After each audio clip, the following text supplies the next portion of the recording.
Eh bien bonjour à toutes, bonjour à tous, c'est Top et aujourd'hui on se retrouve pour une nouvelle vidéo autre concernant les 12 coups de midi sur TF1. Et j'ai même envie de dire une nouvelle vidéo coup de griffe. Voilà, je pensais pas en refaire de vidéo de coup de griffe après la vidéo que j'ai faite sur Léo et la réponse indiquée sur la photo. Je pensais pas qu'on allait plus toucher le fond que ça, mais je me suis trompé. Voilà, finalement, on touche encore plus le fond que ça. Hein. Voilà, là, on touche même la fosse de Marianne. Là, j'ai envie de dire, là, c'est vraiment le fond du fond du fond du fond du fond du fond. Car, encore une fois, les 12 coups de midi, je pensais pas qu'ils allaient encore m'étonner, mais ils m'étonnent encore. Et notamment avec ce qui s'est passé aujourd'hui. Car aujourd'hui, ce vendredi 10 septembre, s'est passé quelque chose d'extraordinaire. Aujourd'hui, donc vendredi 10 septembre, Bruno a été pris en duel pour la 61e fois, au bout de 226 participations. Un champion du monde, entre guillemets, car ça j'en reviendrai aussi. Hein. Et le Bruno, il est tombé sur cette question. Quelle est la nationalité de Frida Kahlo, Salma Hayek et Gaël Garcia Bernal? Bon là, une question assez simple, la bonne réponse c'est mexicaine, bien sûr. Mais là n'est pas le problème. Le problème c'est que 40 jours plus tôt, le 1er août 2021, Bruno a également été pris en duel et Bruno est tombé sur cette question.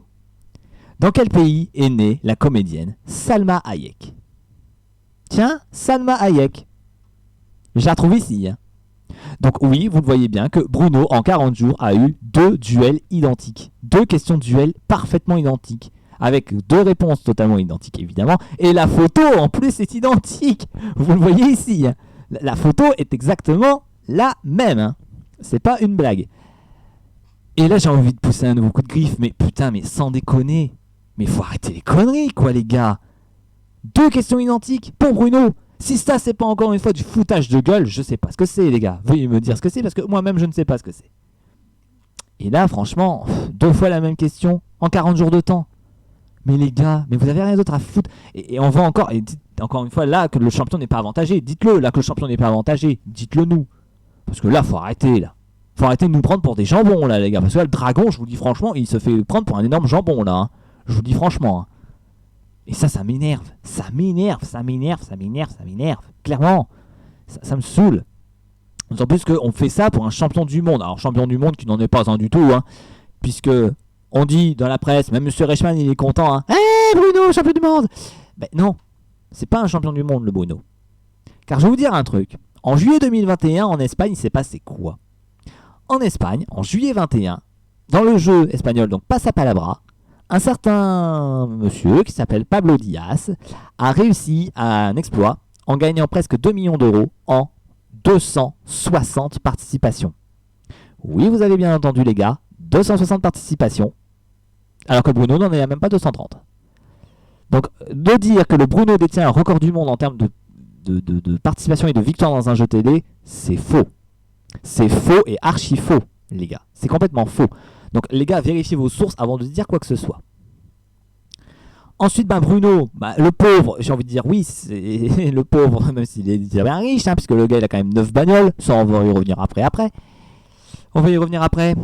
C'est que le Bruno, il subit. Il fait que subir, c'est pas lui qui écrit les questions, c'est pas lui qui se les pose à lui-même, c'est pas lui qui choisit des catégories ou etc. Non, lui il fait juste que répondre aux questions que lui pose la production. Et ça, quand la production fait des choses comme ça, moi je suis pas d'accord quoi.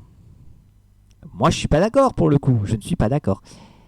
Donc, arrêtez quoi. Le pauvre Bruno, il est sympa et tout ce garçon, mais franchement, arrêtez de lui poser des questions comme ça. Car encore une fois, le jeu est censé être égal entre les 4 candidats. Mais pour moi, ce n'est pas le cas.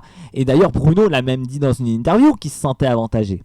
Il avait dit dans une interview, lors de la manche du coup d'envoi, moi j'ai des questions plutôt tirées culture G, tandis que les autres avaient des questions plutôt sondage ou insolites. Bah oui, mais non, c'est pas censé comme ça qu'est censé se dérouler le jeu. Si le champion a des questions de culture G, les autres doivent avoir aussi des questions de culture G. Si le champion a des questions sondage ou insolites, les autres doivent avoir aussi des questions sondage et insolites. Il n'y a pas de raison que le champion a des questions lui culture G et que les autres ont des questions sondage ou autre. C'est pas normal. C'est vraiment pas normal pour le coup. Veuillez m'excuser. Donc c'est pas un jeu qui est C'est ça le problème, c'est que c'est la prod qui l'avantage. C'est pas le jeu qui fait ça, c'est la prod qui l'avantage. Comparé au jeu de par exemple Tout le monde prend sa place, le jeu concurrent du midi, où là c'est le jeu qui avantage le champion.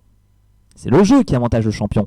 Là, dans les 12 coups, c'est pas le jeu qui avantage le champion, c'est la prod qui avantage le champion. Et c'est là toute la différence. Et c'est là le problème pour moi de ce jeu.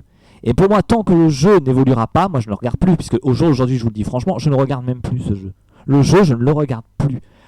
Parce que pour moi, ce n'est même plus un jeu télé. C'est une série télé qui s'appelle Bruno et les étoiles mystérieuses. Là, je ne regarde même plus le 12 coups de midi. Là, je regarde une série télé qui s'appelle Bruno et les étoiles mystérieuses. Car oui, hier, vous n'êtes pas censé savoir que ce 9 septembre, Bruno a décroché sa 9e étoile mystérieuse et a gagné sa 9e voiture. Oui, vous avez bien entendu. 9 voitures. Mais qu'est-ce qu'un mec va foutre avec 9 bagnoles? Et moi, j'ai envie de vous dire, là, j'aimerais bien avoir une photo de Bruno entouré de ces 9 étoiles mystérieuses. Parce que franchement, je vous le dis, la photo doit pas être assez grande, avec toutes les voitures et les cadeaux électroménagers et autres. Mais vous voulez qu'il fasse quoi de tout ça, à part vendre ce qu'il a gagné? Mais les gars, faut arrêter des conneries, faut arrêter de déconner, et de dire des conneries. Tu gagnes une voiture, je veux bien, 2 voitures, ok, mais là, 9 voitures, mais qu'est-ce qu'il va foutre de 9 bagnoles? Alors là, c'est pas Bruno, hein, mais imaginez un mec qui vit seul, sans enfant, sans compagne, dans un 2 pièces, qui a de la famille à l'étranger et qui a 2-3 amis à Paris. Mais qu'est-ce que vous voulez que le gars fasse des 9 bagnoles? Avant en garder une pour lui et en offrir une pour ses 2-3 amis? Mais qu'est-ce qu'il va foutre des 50 bagnoles restantes, à part les vendre? Pour moi, c'est honteux. C'est vraiment honteux ce qu'ils font les 12 coups de midi. C'est une honte. Mais c'est honteux. C'est honteux. On n'offre pas 9 bagnoles à un joueur. Arrêtez les conneries, les gars. On offre 9 bagnoles à une famille en or, si vous voulez. Comme ça, chaque membre de la famille a une bagnole. Mais là, pour un candidat, 9 voitures. Non, mais les gars, faut arrêter de déconner, quoi. Faut arrêter. À un moment donné, quoi.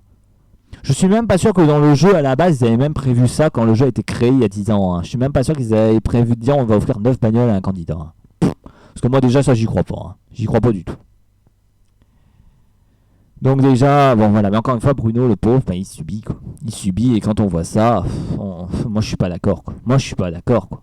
2 questions identiques en 40 jours de temps, faut arrêter, quoi. Faut arrêter les conneries. Encore si ça aurait été, cette question-là, encore le premier ou le deuxième duel posé au mois de janvier, parce que Bruno, encore une fois, est arrivé le 20 janvier. Si on aurait posé une question comme ça au mois de janvier, et qu'on repose la même question là au mois de septembre, bon, encore, ce serait moins choquant. Puisque là, on dirait, bon, ça fait quand même 8 mois. En 8 mois, bon, les questions peuvent revenir. Il n'y a pas de problème là-dessus. On n'a pas non plus des questions en illimité. Hein. Les questions peuvent revenir. Donc, il n'y a pas de souci. Mais là, la même question en même pas 2 mois de temps, faut arrêter, quoi. Faut arrêter de nous prendre pour des jambons, quoi. Et c'est ce que la production nous fait faire. Là, elles nous prennent vraiment pour des jambons. Je suis désolé. On nous prend vraiment pour des cons. Excusez-moi. Et moi, ça, j'aime pas du tout. Et ça commence vraiment à me causer un énorme problème. Veuillez me dire qu'il n'y a pas de problème dans ce jeu et on en rediscutera. Mais là, franchement, quand je vois ça, veuillez me dire qu'il n'y a pas un problème, les gars. Veuillez me dire qu'il n'y a pas de souci. Venez me le dire. Venez me le dire. Donc encore une fois, le Bruno subit et... Voilà. Pourtant, c'est un mec bien, le Bruno, hein, mais... Voilà, mais c'est pas encore contre lui que j'en veux. Hein. C'est Bruno, je l'adore et tout. Hein. C'est pas contre lui que j'en veux, hein. Mais c'est contre la prod. C'est la prod, moi. J'en veux vraiment à la prod et c'est la prod qui me fout les boules et qui m'énerve. Vraiment, je vous le dis. Je vous le dis. Et tant que le jeu n'évoluera pas, moi le jeu je ne le regarderai plus. Il faut que le jeu évolue. Le jeu n'évolue pas. Et moi ça me saoule et ça m'énerve. Voilà, bon allez écoutez, on va s'arrêter là. Donc comme je l'ai dit, façon Bruno aura sa propre vidéo le jour où il sera éliminé. Quand, on ne sait pas. Voilà, car j'espère pour Bruno évidemment qu'il a eu le plus loin possible. Hein. Il va bientôt passer le million. Je lui souhaite évidemment d'être le plus loin possible, même pourquoi pas de battre les Los Lobos avec leurs 500 participations. Je lui souhaite bien évidemment à Bruno, mais pas dans ces conditions. Il faut que le jeu soit plus équilibré que ça. Et c'est ça le problème de ce jeu, pour moi, où c'est la prod qui avantage le joueur et non le jeu lui-même qui avantage le joueur, comme dans Tout le monde veut prendre sa place. Et c'est ça qui m'énerve.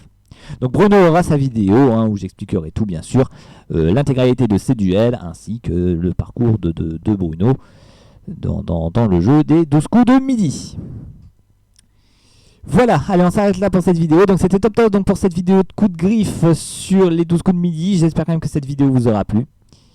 Et quant à nous, eh bien on se retrouve très prochainement pour une nouvelle vidéo. Et en attendant, moi je vous dis À la prochaine tout le monde!